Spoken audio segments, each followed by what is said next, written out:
warahmatullahi wabarakatuh. Jemaah, salah satu hal yang sangat fundamental dan krusial yang akan menentukan hasil dari ibadah kita, baik pahalanya, nilai-nilainya, maupun hikmahnya adalah apa niat kita ketika kita melaksanakan amalan tersebut. Termasuklah ketika kita berumroh ini. Salah satu yang harus kita luruskan, yang harus kita bersihkan adalah niat kita. Jangan sampai salah niat sehingga kita tak mendapatkan apa-apa dari perjalanan umroh kita.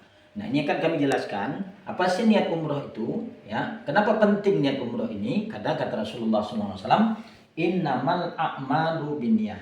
Sesungguhnya amal itu tergantung daripada niat. Jadi hasil amal kita ini tergantung niat kita. Walikulli imri'in ala ma nawa.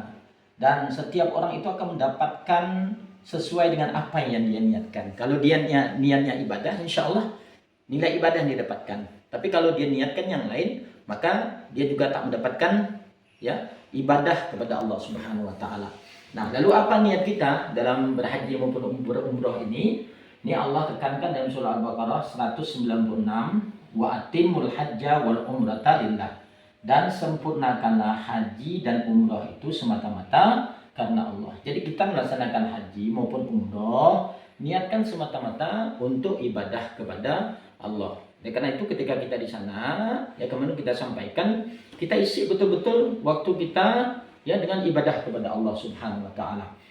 Nah, apakah ada orang berhaji atau berumrah itu dengan niat yang selain Allah? Nah, ini dijelaskan oleh Rasulullah SAW. Ternyata ada orang pergi ke sana itu sudah diprediksi oleh Rasulullah SAW. Ini hadisnya, ya'ti 'alan nasi zamanun. Nanti kata Rasulullah akan datang kepada manusia suatu masa yahujju, di mana mereka berhaji itu ya, termasuklah berumrah karena tempatnya sama, kita ke Mekah dan Madinah ya. Yang pertama, aghniya'uhum linuzah, golongan orang-orang kaya ini untuk berwisata, hanya sekedar untuk jalan-jalan ya. Kemudian wa ausatuhum litijarah, adapun golongan menengah yaitu ekonomi menengah, yang mungkin termasuk kitanya ekonomi menengah, tujuannya apa? Untuk berdagang. Makanya di sana belanja, beli ini beli itu, nanti kemungkinan mau dijual di tanah air ya. Kemudian wa aghlabuhum lirriya wa sum'ah. Adapun orang-orang pandai, orang-orang alim, untuk apa mereka ke sana? Lirriya wa sum'ah. Dalam rangka untuk mendapatkan pujian dan pamer. Kalau mereka sudah bisa ke Mekah, Madinah, ya mereka pun bisa bolak-balik berkali-kali. Nah, ini juga kalau niatnya untuk pujian dan pamer, ini keliru. Nah, kemudian wa fuqara'uhum lil masalah. Adapun orang-orang miskin, orang-orang fakir ke sana buat apa? Untuk lil masalah, untuk meminta-minta, untuk mengemis. Nah, oleh karena itu jangan heran nanti kita lihat di sana banyak orang yang mengemis, terutama orang-orang dari benua Afrika datang ke sana untuk meminta-minta. Ini hadis Anas bin Malik.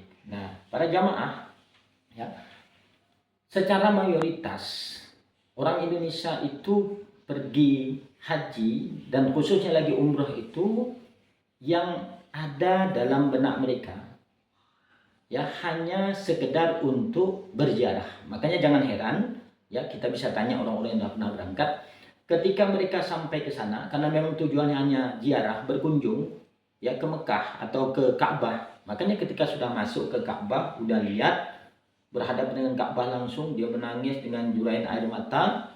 Nah, kemudian sudah merasa bahwa tujuannya sudah tercapai.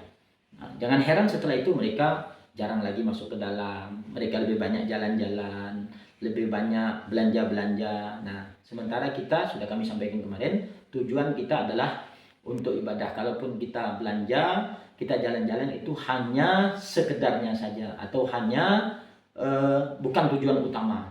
Nah, kenapa mereka ya tidak serius ya hanya sekedar untuk berziarah? Pertama, karena mereka menganggap bahwa umroh ini kan cuma sunnah. Nah, padahal dalam mazhab Syafi'i melaksanakan umroh perdana itu adalah hukumnya wajib dan ada pahala yang luar biasa apabila kita kerjakan dengan betul. Kemudian yang kedua, karena memang mereka kurang terbimbing ya, kurang dituntun dengan baik, dan insya Allah ya kita sudah memberikan tuntunan ya dengan semaksimal mungkin lewat grup kita. Oleh karena itu, sebelum kami menjelaskan tentang umroh, kami jelaskan lebih dahulu menekankan terlebih dahulu tentang pentingnya membiasakan ibadah, karena ibadah ini juga akan menentukan hasil daripada niat kita ya ketika kita melaksanakan ibadah haji maupun umroh ini.